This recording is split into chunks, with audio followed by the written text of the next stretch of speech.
falando em aflito, né, falando em quem está mudando de postura, o Paraná Clube também joga amanhã, mas joga aqui na Vila Capanema contra o Maringá, então é uma batalha ali de 6 pontos, né? Os dois estão ali na ponta da tabela, estão lutando pela classificação para essa semifinal. Paraná Clube que tem alguns desfalques, mas quem conta essa história aí é a Pamela Scherbach. Olá, você que acompanha o placar Transamérica. E o técnico Rogério Micali terá alguns problemas para escalar o time titular do tricolor no próximo jogo contra a equipe do Maringá, marcado então para as 9h45 da noite desta quarta-feira. O jogo vai acontecer lá na Vila Capanema e é válido pela 5ª rodada da Taça Caio Júnior. O tricolor não poderá então contar com o lateral esquerdo Mansur e o volante Johnny Lucas. Os dois receberam o 3º cartão amarelo na vitória sobre o Foz do Iguaçu no último domingo. O Johnny Lucas, lembrando que além do cartão também vai servir a seleção brasileira sub-20 para a disputa de 2 amistosos com o México nos próximos dias 22 e 25 de março. Com isso, ele também fica de fora de quem sabe uma eventual semifinal no próximo fim de semana, caso o tricolor confirme a classificação. Sem o Mansur, o Micali então poderá optar pelo Igor na posição, já que o lateral esquerdo Marcelo Baez tem atuado como titular na ponta. No lugar de Johnny Lucas, o tricolor terá a volta natural então do Leandro Vilela, que cumpriu suspensão na última rodada. Com isso, ele deve atuar ao lado de Wesley Dias, que saiu no segundo tempo contra o Foz devido a um desgaste, mas sem lesão. Com a vitória sobre o Foz, o Paraná deu um importantíssimo passo em direção à sua classificação da Taça Caio Júnior. A equipe tem 10 pontos no total, está na primeira colocação e só vai perder a vaga se perder para a equipe do Maringá. Segundo colocado, e o Cianorte vencer o Foz, que precisa da vitória na 5ª rodada e torcer para o tricolor. Então, assim, o Paraná Clube só depende dele. Gente, retorno com vocês aí nos estúdios do Placar Transamérica e logo retorno. Fique ligadinho. Obrigada pelas informações, Pan. E tem participação aqui na nossa live do Facebook. Vanderlei, fala a participação e já comenta sobre o Paraná Clube. Olha, quem está mandando aqui a participação, ó, o Abel Barros, muito fecha a calça do Enio. Parabéns por essa calça aí. É o assunto do programa, né? É o assunto do momento. Você vai ser bastante comentado essa semana aí sobre essa calça aí. Bom, beleza, né? Fazer o quê? Já em relação ao Paraná, o último jogo aí, contra o Foz, o Paraná jogou muito bem. Estava comentando aqui em off aqui que o time do Paraná vem se encorpando, né? Alguns destaques, alguns jogadores foram recuperados, né? O caso do Neres, que jogou muito bem domingo. O Carlos Eduardo fez uma bela partida e fez um golaço, né? Vitor Feijão tá se mantendo como titular. Então o treinador conseguiu resgatar vários jogadores, né? O próprio Diego, 4 gols em 4 jogos, então o Paraná acho que está indo no caminho certo. Claro que o jogo de amanhã é um jogo difícil diante do Maringá. O Paraná precisa apenas do empate para classificação, né? Para confirmar pelo menos a segunda colocação. Claro que se vencer é o líder desse segundo turno. Já com a chegada do Rogério Micali no Paraná, o treinador já mudou totalmente o ânimo, né? O ânimo, a disposição dos jogadores, porque o elenco é o mesmo, né? Não mudou pouca coisa desde a chegada do Rogério. Então, você veja, um treinador com mais experiência, assim que nem chegou o Rogério, eu acho que o Paraná agora está no caminho certo, só tem que manter, né? Porque se o Paraná quer chegar a uma final de campeonato, vai ter que ganhar do Maringá amanhã. E o Maringá também é um concorrente do Paraná Clube, né? Então, eu acho que é um grande jogo amanhã na Vila Capanema. Silas, sobre o Mansur e a saída do Johnny Lucas também, esse desfalque para essa partida, o Johnny Lucas mais para frente também por causa da sua convocação, sim, mas o Mansur também desfalcando o Paraná Clube, 2 peças importantíssimas. Você acha que, né, como disse o Enio, o elenco é o mesmo, mas o Micali consegue trabalhar isso e propor, colocar um time em campo com a mesma intensidade que colocou contra o Foz do Iguaçu? O Mansur ele vai fazer falta porque até ele vem crescendo bastante, né, nas mãos do Rogério Micali, vem se destacando cada vez mais na equipe, vem se encaixando mais no esquema tático. Porém, tem o Igor, que o Igor já foi titular do Paraná Clube, é um jogador também da posição, às vezes criticado pela torcida, mas o Igor ele também contribuiu muito já com o Paraná Clube. E para a vaga do Johnny Lucas, a tendência é o retorno do Leandro Vilela, que é o titular. Aí o que vai acontecer? Nessa última partida, o Leandro Vilela ficou de fora, jogou Johnny Lucas e o Wesley.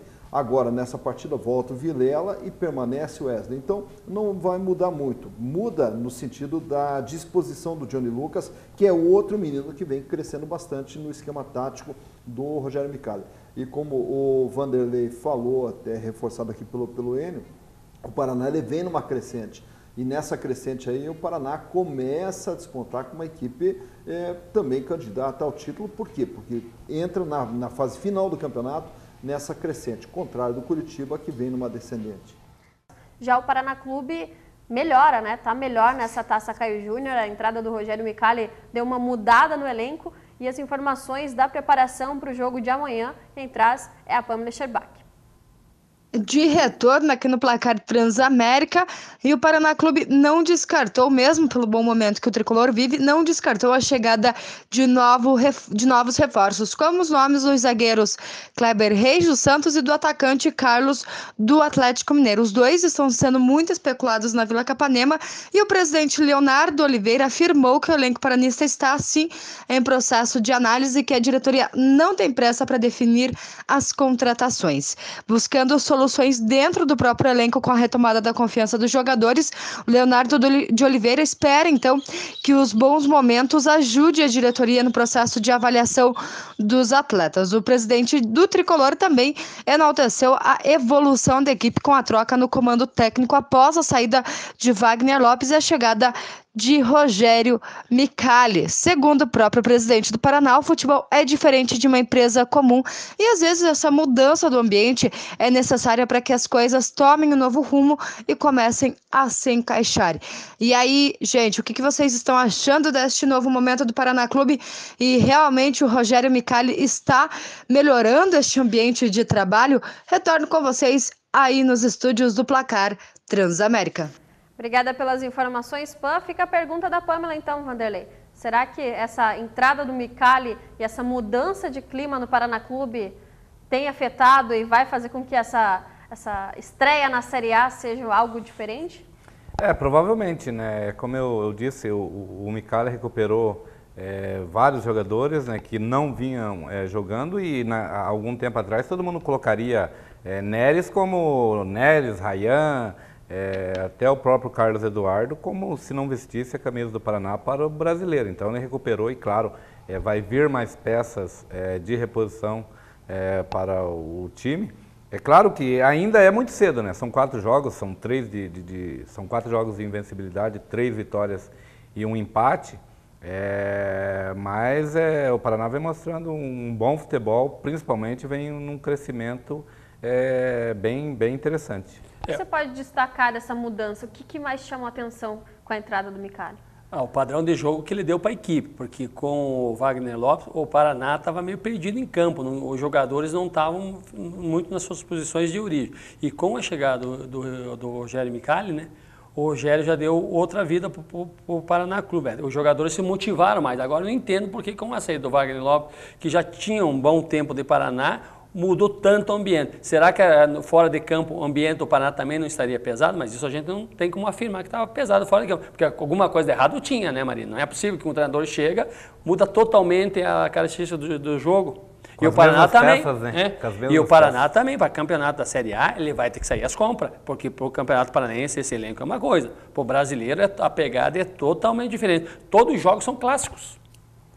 Agora outra questão que se observa no futebol do Paraná, o que mudou, né, aí analisando dentro de campo, é que hoje se percebe que o Paraná é uma equipe mais coesa, uma equipe que joga com aproximação, ao contrário do que vinha acontecendo na época do Wagner Lopes, que era uma equipe dispersa. Quando o Paraná puxava um contra-ataque, 2, 3 puxavam um contra-ataque, o resto ficava na linha do meio de campo. Na hora de recompor, também os da frente não recompunham, abrindo diversos clarões, espaços no meio de campo. E hoje você observa que o Paraná é uma equipe bem compactada, tanto quanto ataca, quanto defende também. Agora, como o Enio falou, Campeonato Brasileiro, o nível é outro. Claro que o Paraná vai precisar de mais alguns jogadores qualificados, até porque o Campeonato Brasileiro exige, você vai pegar equipes extremamente qualificadas, e um erro num jogo de Campeonato Brasileiro, ele passa a ser fatal. Então tem que ser uma equipe que tenha a concentração, que tenha essa ligação, porém também tem que ter qualidade para definir as partidas. Além de um grande reforço que o Paraná recebeu, né, Silas? A gente só está falando do Micali, mas ele recebeu um grande reforço, que foi a saída do Zé Carlos. E incrível que o Zé Carlos saiu do Paraná Clube, foi para o Criciúma, 2 jogos, 2 gols. O que acontece? O Zé Carlos está me parecendo o Rui, que era do Curitiba, né? Em tudo que é lugar joga bem. Vem para o Curitiba, não desempenha o futebol. O meio campista Rui, né? Tanto é que já foi emprestado, se não me falha a memória, para o América Mineiro de novo. Então, o Zé Carlos está parecendo o Rui. Tem jogadores que não se adaptam ao esquema do quando vem, que era da casa, porque o Rui era jogador da casa e nunca jogou bem no Curitiba, né? Bah, mas eu lembro que chegou, acho que 3 ou 4 bolas na cara do gol para ele. Até pênalti ele perdeu? Até pênalti ele perdeu, até pênalti contra o Atlético. Então, falta de oportunidade não foi, ele foi titular o tempo inteiro, então, falta de oportunidade não foi. Agora, se ele tá no Criciúma fazendo gols lá, sorte para ele, que Deus ajude. Melhor ao elenco, né? Se adaptou melhor ao elenco. Mas é que é engraçado, né? Que tem jogadores que realmente não vão. E já que estamos falando do Paraná Clube, a torcida paranense deve lembrar um nome aqui chamado Wellington Paulista. Ia lembrar desse. Wellington Paulista, ele fez, o Wellington Paulista fez um gol no Pinheirão contra o Juventude em 2003, por aí. Foi tão raro que você lembrou até a data. Só que o gol foi anulado. E foi anulado o gol ainda. O único ele gol saiu do Paraná, ficou acho que 1 ano e meio no Paraná, não fez nenhum gol. Saiu do Paraná, foi para o Santos e começou a fazer um monte de gol. Wellington Paulista. Mistério.